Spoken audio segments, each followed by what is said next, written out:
Salut à toutes et à tous, c'est Ilyes. On se retrouve aujourd'hui pour une nouvelle interview. J'ai le plaisir de pouvoir discuter avec Bolaji Oki, qu'on surnomme le Zulu Warrior. 8 victoires, une seule défaite en carrière professionnelle. Il vient tout juste de signer à l'UFC après sa victoire sur KO, premier round. Comme il les aime, hein, il aime beaucoup ce genre de finish. Et c'était contre Dylan Salvador au Dana White Contender Series. Bolaji, comment tu vas? Ça fait un bail.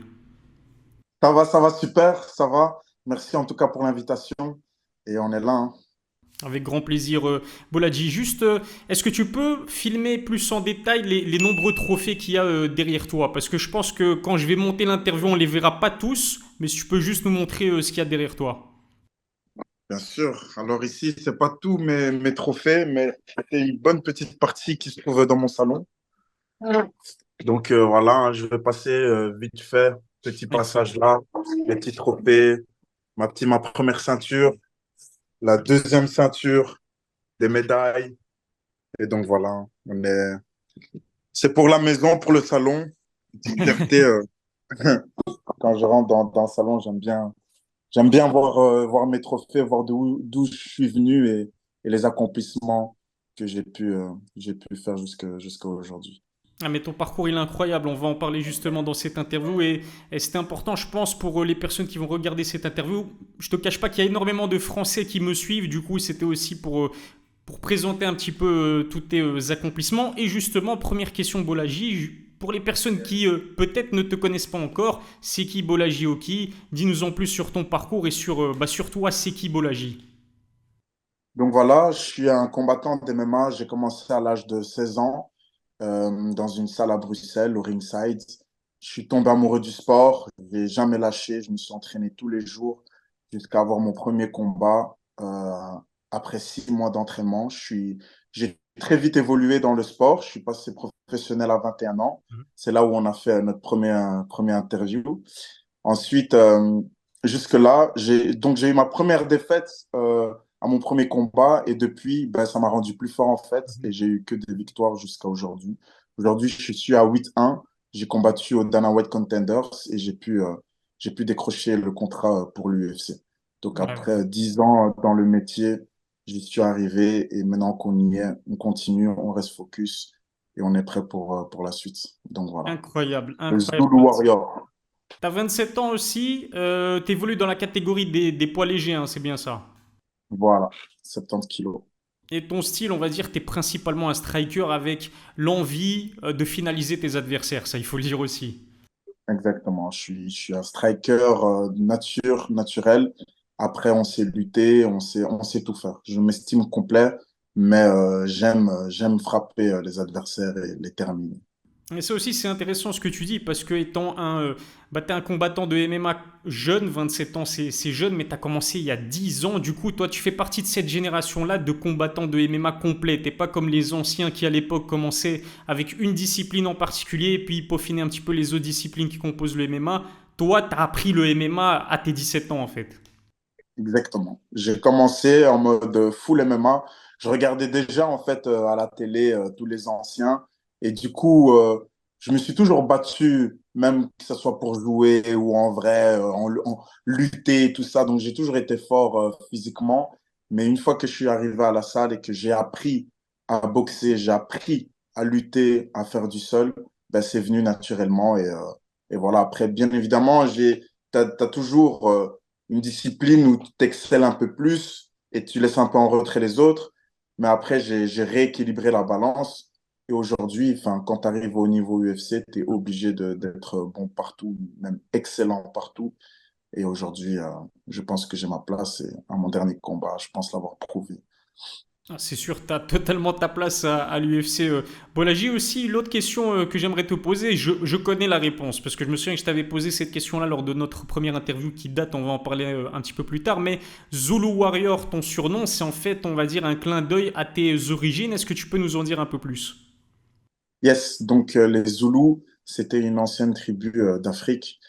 C'était des guerriers, ça reprenait tout le sud de l'Afrique, dont le Zimbabwe. Je suis zimbabwéen. Du coup, ça fait partie de moi. Après, je suis moitié zimbabwéen et moitié nigérian. Mhm. Mais comme j'ai grandi principalement avec ma mère, J'ai grandi avec la culture zoulou depuis petit. Et ma mère me disait toujours, voilà, t'es un zoulou, t'es un zoulou. Quand j'ai commencé les sports de combat, ben, le surnom me revenait naturellement, en fait.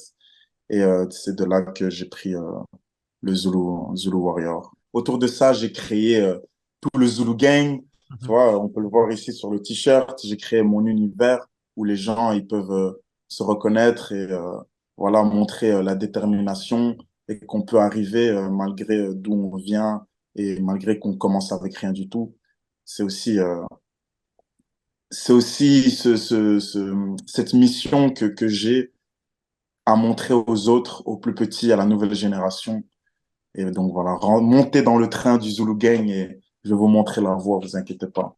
À monter dans le train avant qu'il ne soit trop tard. Mais en tout cas, c'est ça que j'aime bien aussi chez toi, Bolaji. Au-delà de ton aspect spectaculaire dans un octogone, t'as aussi le spectacle. C'est inné en fait, c'est dans ton sang, on le sent directement avec t'as une identité forte, un vrai style, le Zulu Gang, tout ce qui tourne autour du Zulu Warrior, c'est vraiment pas mal. Et est-ce que j'imagine que tu vas représenter la Belgique à l'UFC, mais est-ce que moi, je sais pas, de tête là, je saurais pas te dire si c'est le cas, mais est-ce qu'il y a des combattants d'origine zimbabwéenne ou qui représentent le Zimbabwe à l'UFC déjà à l'heure actuelle?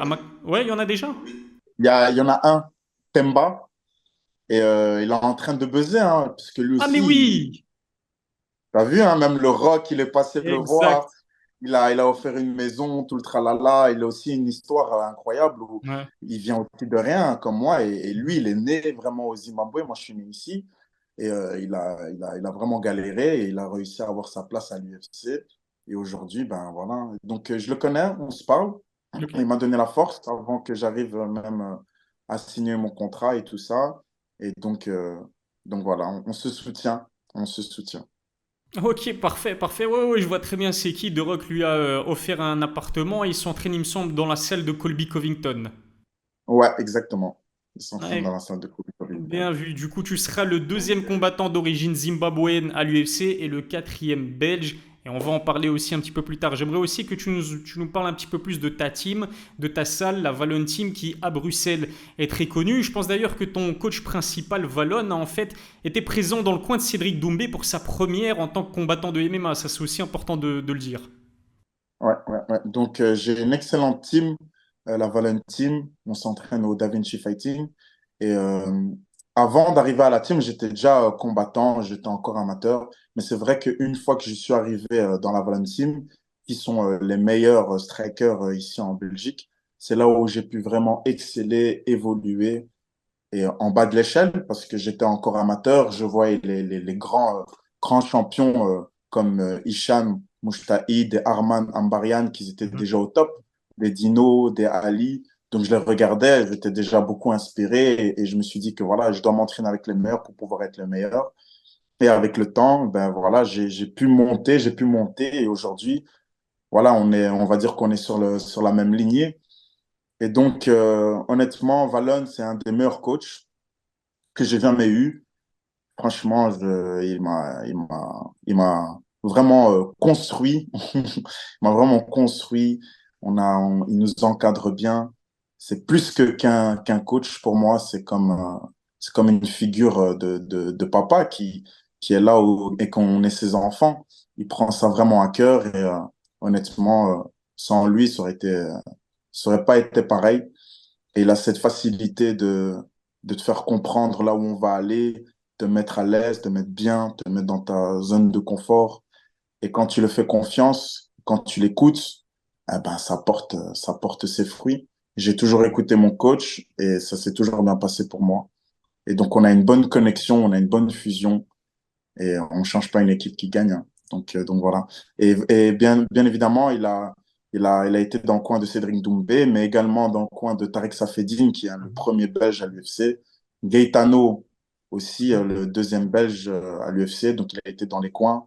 Il est connu dans le monde du MMA comme dans le monde du kickboxing. Et donc, du coup, je pense que je suis dans la meilleure équipe et je suis très, très bien entouré. Donc, je peux pas demander mieux et je changerai pas. Je changerai pas, ça c'est sûr. Ouais, c'est clair que Valone, c'est une vraie référence comme tu nous l'as expliqué. Et du coup, revenons justement sur ton précédent combat. Tu as battu Dylan Salvador, qui est un ancien champion du monde de kickboxing et de Muay Thai, si je ne dis pas de bêtises. Et tu l'as battu sur KO au premier round, du coup, au Dana White Contender Series. Je me souviens que quand j'ai vu l'extrait, la première chose qui m'a sauté aux yeux, c'était la tête de Dana White. Dana White était choqué, en fait. Pas de réaction, il était choqué. Tu l'as vraiment choqué à tel point que bah, il a décidé de te signer immédiatement à l'UFC. Il a été dithyrambique envers ta performance. Tu l'as vraiment impressionné, Bolaji, et c'est incroyable tout simplement parce que c'est difficile d'impressionner le président de l'UFC. Ouais, exactement. Je l'ai pas laissé le choix, en fait. J'ai laissé le choix à personne. Tu mets KO, premier round, personne ne peut parler avec toi. À ce moment-là, je savais que c'était scellé et que le contrat, il allait arriver, que j'ai pas laissé le choix à Dana White, alors que mon adversaire, il partait favori. Euh, c'est un grand combattant lui-même. Il a affronté des légendes, des grands combattants. Il a plus d'une centaine de combats. Mais en arrivant dans ce fight, j'étais 100% sûr de moi. On avait notre stratégie. Je sais qu'il a affronté les grands, mais il n'a jamais affronté le Zoulou. Et c'est quelque chose qu'il faut souligner parce que même si je suis pas connu au monde, moi, je sais que je suis capable d'affronter le monde et de gagner.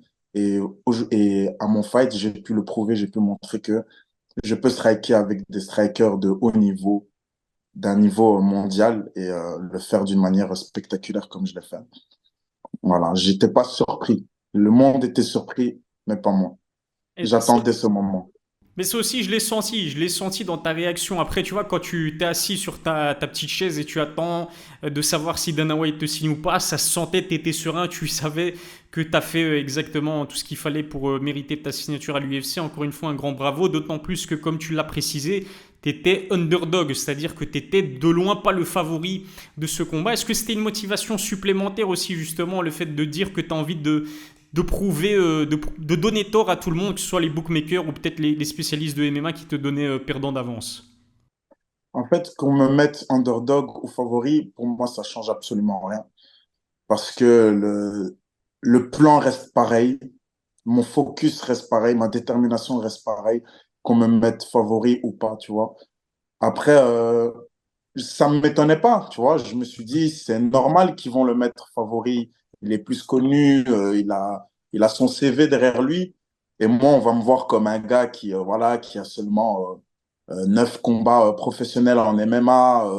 J'ai pas la moitié de son expérience, mais il n'a pas la moitié de ma détermination et de ma force mentale, et je le savais. Maintenant, ça n'a pas changé grand-chose sur ma façon de penser. Je suis resté focus, je suis resté droit pour la mission, sans me poser de questions. Et voilà, ça a payé. Après, me prouver, je l'ai toujours fait, me prouver au monde, prouver aux gens. Je l'ai fait durant toute ma carrière devant des personnes, devant des gens, parce qu'il y aura toujours des personnes qui vont douter, qui vont me dire oui, mais, oui, mais, oui, mais. Et justement, moi, ma force, c'est ça, c'est que je vous prouve que on peut toujours y arriver, peu importe quoi qu'il arrive, peu importe de ce qu'on nous dit, tant que je me mets aucune limite, ben, il n'y a aucune limite qui se mettra devant moi. Et je l'ai prouvé encore une fois. Et donc voilà. Vous mettez pas des barrières, vous mettez pas des limites, parce qu'il y en a pas. Si vous vous mettez des limites, eh ben, vous allez être bloqué, mais si vous ne mettez pas des limites et que vous vous donnez les moyens pour le faire, vous allez y arriver. Le mindset est assez impressionnant et ça en dit long aussi sur ta maturité. Et tu deviens, comme je te l'ai dit tout à l'heure, le quatrième Belge seulement à rejoindre l'UFC après Tariq Safieddine, après Cindy Dandois, après Gaetano Pirello. Gaetano Pirello que je pense d'ailleurs tu connais bien. Mais ça, le fait de devenir le quatrième Belge à l'UFC, c'est une immense fierté. Et puis petite statistique pour toi, Bolaji, qui à mon avis va t'intéresser. Mais je pense, si je ne dis pas de bêtises, que la dernière victoire d'un Belge à l'UFC, elle date de 2016 et c'était justement Tariq Safieddine. J'imagine que toi, ton ambition, c'est de devenir, enfin, c'est de permettre à la Belgique d'enregistrer enfin une nouvelle victoire dans l'organisation numéro un du MMA. Exactement. C'est une fierté pour moi de représenter la Belgique et de faire partie de l'histoire et de ramener la carte au monde parce qu'on a beaucoup de talents. On a beaucoup de talents comme dans tous les sports et dans tout. Nous, les Belges, on a du talent, mais il nous manquait ce petit truc, en fait, pour briller vraiment, le soutien entre nous, la force et l'infrastructure et tout ce qui va avec.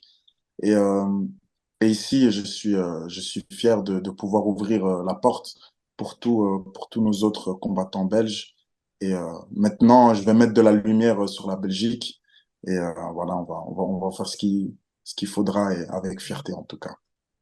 Parce que c'est vrai que tu le dis toi-même, hein, mais en Belgique, on a énormément de talent dans tous les sports, dans toutes les disciplines. Dans le MMA, là, je sens, je sais pas si tu es d'accord avec moi, mais je sens que le vent est en train de tourner. Là, je sens que le MMA en Belgique prend de plus en plus d'ampleur. Parce que maintenant, avec toi, on a un combattant de MMA belge qui est signé à l'UFC. On a aussi Losen Keita qui fait du très très beau boulot à l'Octagone. Puis niveau amateur aussi, on a du talent avec Patrick Abirora, avec Movsar Ibrahimov. Je vais pas tous les citer, mais voilà.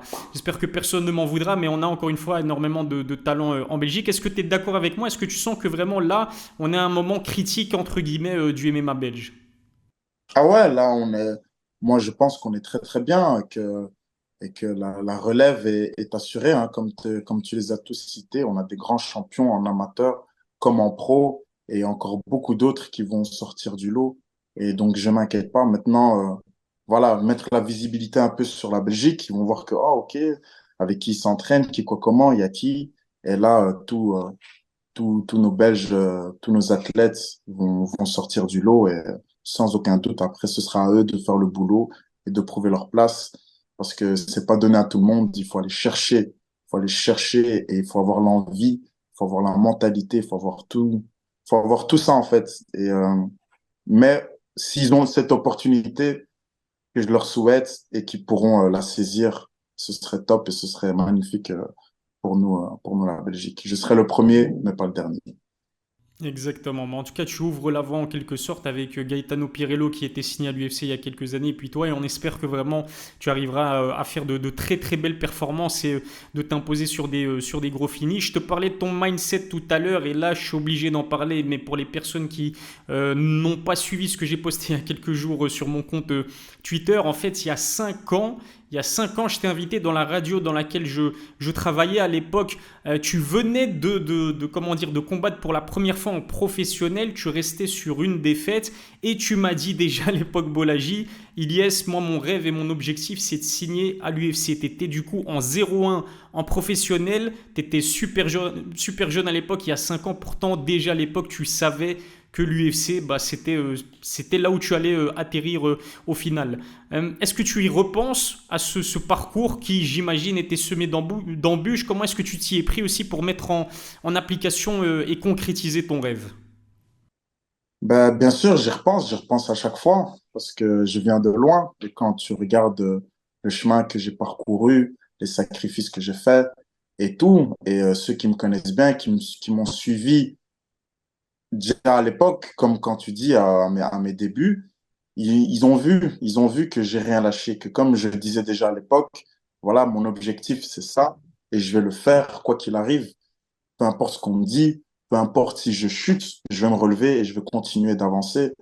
Et donc aujourd'hui, me dire que j'ai enfin signé, c'est c'est une sensation incroyable d'accomplissement. Maintenant, le chemin n'est pas fini. Maintenant, j'ai des autres objectifs qui sont là dans ma tête. Donc, je me relâche pas, je me détends pas trop en me disant c'est bon, je suis là parce que maintenant que j'y suis, c'est là que les vraies choses vont commencer. C'est là que je vais encore devoir encore plus montrer les crocs, montrer l'exemple et continuer à boxer. Donc, bien sûr, j'y repense et qu'est-ce que j'ai fait pour en arriver jusque-là? C'est comme je t'ai dit, je me suis fixé ces objectifs-là et j'ai pas lâché. Je me suis donné les moyens à fond. C'est des sacrifices. On te propose d'aller là-bas, de faire ci, de faire ça. Maintenant, j'ai entraînement tous les jours. Je m'entraîne maintenant 2 fois par jour. Donc, j'ai plus le temps de faire ci, de faire ça. Non, c'est vraiment, tu dois te consacrer, faire des sacrifices et savoir ce que tu veux et tu donnes les moyens à 100%. Et c'est ce que j'ai fait. Et j'ai continué à m'entraîner, j'ai continué à combattre, j'ai gagné. Et c'est le processus qui emmène naturellement au top. Et j'y suis arrivé, j'ai signé avec Paradigm Sport, que eux sont les tops, les meilleurs, les numéros un, ils ont signé Conor McGregor à l'époque. Audi Attard, ben voilà, c'est mon manager lui-même. Et du coup, je me suis bien entouré des meilleurs et la combinaison était parfaite. On attendait simplement le bon moment et l'opportunité, comme le Dana White Contenders, pour saisir cette chance. Et on l'a fait. On l'a fait comme prévu, comme prédit. Et nous voilà. Ouais, signé dans la boîte de management Paradigm Sport, c'est vrai que ça c'est pas rien parce que comme tu l'as dit, Audi Attard, du coup très proche de Conor McGregor forcément. Je pense même que sur Raël Paradigm, Adesanya, il y en a d'autres, il y en a voilà. plein. Il y a plein de combattants de l'UFC qui ont signé par eux. Et donc, c'est vraiment des grosses têtes dans le milieu Mhm. du MMA. Et je suis le seul Belge à avoir signé avec eux. Et donc, c'est parfait. C'est parfait.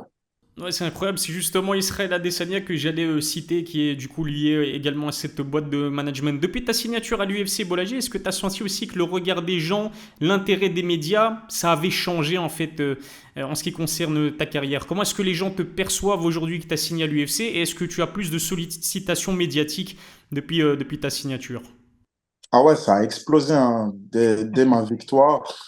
Dès ma victoire, moi-même, j'ai rien compris. J'ai vu les followers, wham, c'est monté. Je suis passé à 10K, 11K, alors que j'étais simplement à 4000 quelque chose, tu vois. Et en fait, ça s'est passé assez rapidement. Moi-même, je m'y attendais pas. J'étais choqué. Et bien évidemment, la reconnaissance de tout le monde. Donc, tous ceux déjà qui me suivaient déjà à l'époque, plus de nouveaux fans qui ont appris à me connaître. Et donc, j'ai énormément de messages et que ça fait super plaisir, bien évidemment. Les médias, j'ai plein de médias qui demandent à faire des interviews, à me recevoir. Donc, j'essaie de faire du temps pour tout le monde. Et, euh, ouais, donc, ça fait partie du processus et je m'y étais préparé à ça. Mhm. Et du coup, ben, c'est avec plaisir que je le fais. Et, euh, et donc, voilà, hein, ça fait partie du succès. Et en tout cas, j'ai une bonne énergie, une bonne vibes, des gens qui me donnent la force, que du positif. Et donc, voilà, je suis super reconnaissant et c'est que le début. C'est que le début. Je sens que tu es beaucoup comme Conor McGregor dans la visualisation, c'est-à-dire que tu t'imaginais ça déjà il y a quelques années, donc en fait aujourd'hui t'es pas choqué, tu t'y attendais en quelque sorte, c'est ça ta mentale. Ouais, clairement, clairement. C'est quelque chose que j'ai visualisé encore et encore et encore quand je rêvais, que je me disais, bon, quand je serai là, je ferai ça, ça, ça, ça. Même à visualiser quand j'allais gagner mon premier combat à l'UFC, qu'est-ce que je vais faire comme célébration, quand on va me parler, tout ça, bien sûr, c'est quelque chose que j'ai visualisé, imaginé, et, euh, et voilà, et ça se passe. Donc, je suis pas aussi choqué mais je suis quand même dans l'émotion du moment et j'apprécie tout ce qui arrive là maintenant. Mais je sais que on m'attend aussi au tournant. Je sais que, voilà, beaucoup de gens sont contents, mais pas tout le monde. Que peut-être qu'on attend quand même ma chute. Il y a toujours les haters quelque part, tu vois. Tous ceux qui n'auraient pas voulu que je réussisse, même les envieux, les jaloux. Je suis conscient de tout ça. Mais voilà, ça ne m'atteint pas. Je reste focus. Je reste, euh, je reste dans ma mission. J'ai accompli un objectif, mais maintenant, il y a les autres objectifs maintenant qui arrivent, maintenant qu'on y est. Et voilà. Donc, je reste dans ma lancée et je garde mes pieds sur terre et on est prêt. On est prêt pour la suite. Ça, tu es la suite justement, là tu parlais de ton premier combat à l'UFC, tu as déjà commencé à visualiser tout ça, est-ce que tu as déjà eu peut-être une proposition de date pour ta première à l'UFC, est-ce que éventuellement un adversaire ou un autre, dis-nous tout Bolagi, si tu as des excuses, c'est le moment de nous en livrer. Ben, honnêtement, j'aurais aimé hein, te dire, mais perso, il n'y a rien. Ok. Donc là, on attend. On attend simplement une proposition, un appel pour un prochain fight, prochain nom. Pour l'instant, je sais rien du tout. Je viens de gagner. Donc voilà, on attend l'appel, on reste prêt, on continue à s'entraîner. Et voilà, mais j'imagine qu'ils vont m'appeler dans pas très très longtemps parce que quand tu fais une prestation comme ça, que tu gagnes après un premier round et que tu n'as pas pris de dégâts et qu'ils savent que tu es prêt à repartir, je m'inquiète pas par rapport à ça. Donc maintenant, je profite de l'instant présent et je reste prêt, je continue à m'entraîner et on attend l'appel de l'UFC. Je sais pas si l'UFC 294 est déjà plein, mais je te verrais bien débuter, genre premier combat, ouverture de soirée, UFC Abu Dhabi, Bola Gioki. Est-ce que ça pourrait t'intéresser? Honnêtement, je dirais jamais non.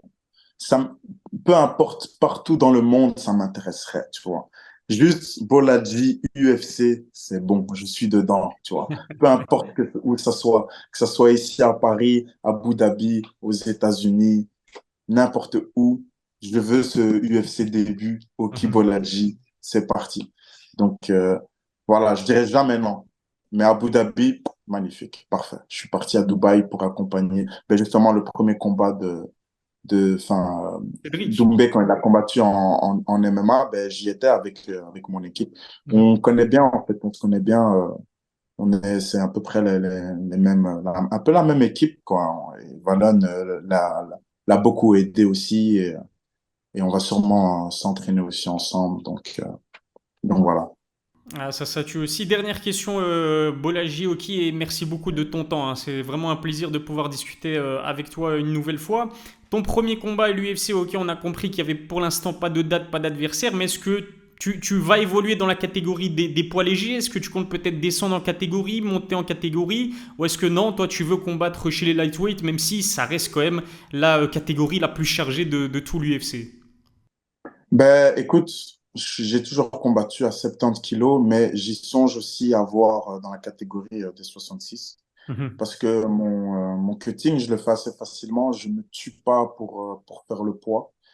Donc, je peux faire 70 facile. Mais du coup, vu que je le fais facile, je me dis que je pourrais aussi faire 66. Après, reste à voir, en discuter avec ma team et tout ça, si c'est une bonne idée, voir comment je me sens aussi à ce poids-là. Mais j'y pense, tu vois. Je pourrais prendre la ceinture des 66, ceinture des 70, être double champ, tu vois, comme les deux ceintures là, vous pouvez apercevoir, tu vois. Hein, une à ma gauche, une à ma droite. Hein. Donc, ouais, d'office, ce serait énorme. On reste à voir, ça reste à voir, mais ouais, c'est quelque chose que j'y pense. Mais après que la division soit difficile, chargée ou pas, c'est comme ça, hein. Rien n'est facile dans la vie, mais on le sait très bien. Quand tu arrives à l'UFC, c'est que des gars qui sont hyper forts, c'est les meilleurs du monde. Donc je suis prêt à ça et je m'entraîne pour ça. Et on veut être le meilleur, donc il faut combattre le meilleur. Et au final, il faut apprécier ce que tu fais. Et pour moi, c'est un honneur si j'arrive jusqu'à la ceinture, même de partager l'octogone avec tous ces grands champions. C'est avec honneur et je me donnerai à 100%. Donc, je recule pas devant un challenge et c'est pas parce que c'est dur que, voilà, on va se dire, ah ouais, non, je vais changer de catégorie, je vais fuir la catégorie. Non, je fuis pas la catégorie. Je vais là où c'est dur. Je vais là où il faut aller chercher ça, tu vois. C'est comme ça que j'ai construit ma carrière, que je me suis construit moi-même. J'ai toujours dépassé mes limites. J'ai toujours confronté mes peurs. Et au final, voilà, ça se passe bien, tu vois, et t'as plus peur. Et en fait, il y a que le bon qui sort de ça, tu vois. Donc, ouais, donc voilà. J'y songe bien à aller en 66 et aussi à rester à 70. C'est les deux catégories que je vois où je jonglerais bien. 77, ce serait trop parce que j'ai pas le, le physique, je pense que pour des 77. Mais 70 et 66, c'est quelque chose que je regarde beaucoup. Ouais. Et pour le coup, 66 aussi, elle est très très chargée la catégorie, mais on va dire que la plus relevée de toutes, ça reste bien sûr celle des poids légers. Écoute, merci beaucoup Bola Geoki d'avoir répondu à mes questions. Peut-être est-ce que tu as un message à faire passer aux personnes qui vont regarder cette vidéo, à tes fans? Qu'est-ce que tu as envie de leur dire tout simplement? La Zulu Piraterie n'est jamais finie. Montez dans le train, venez à bord. Et comme j'ai dit, croyez en vous, donnez-vous les moyens. Ok? Si vous avez des rêves, il faut les croire à 100% et laissez personne vous dire que vous pouvez pas le faire. C'est pas parce que eux n'ont pas réussi à le faire que vous n'allez pas réussir. Donc, ne vous mettez pas des limites, pas de barrières. Croyez en vous, croyez en Dieu et vous allez y arriver. Et je suis la preuve vivante que c'est possible. Donc, voilà, les gars. Soyons ensemble. Montons-nous vers le succès, vers le haut. arrêtons de se rabaisser, ok? On est un petit pays, mais même si on est petit, on peut être solide et plus fort que tous les autres pays. Donc, soyons ensemble et croyons en vous.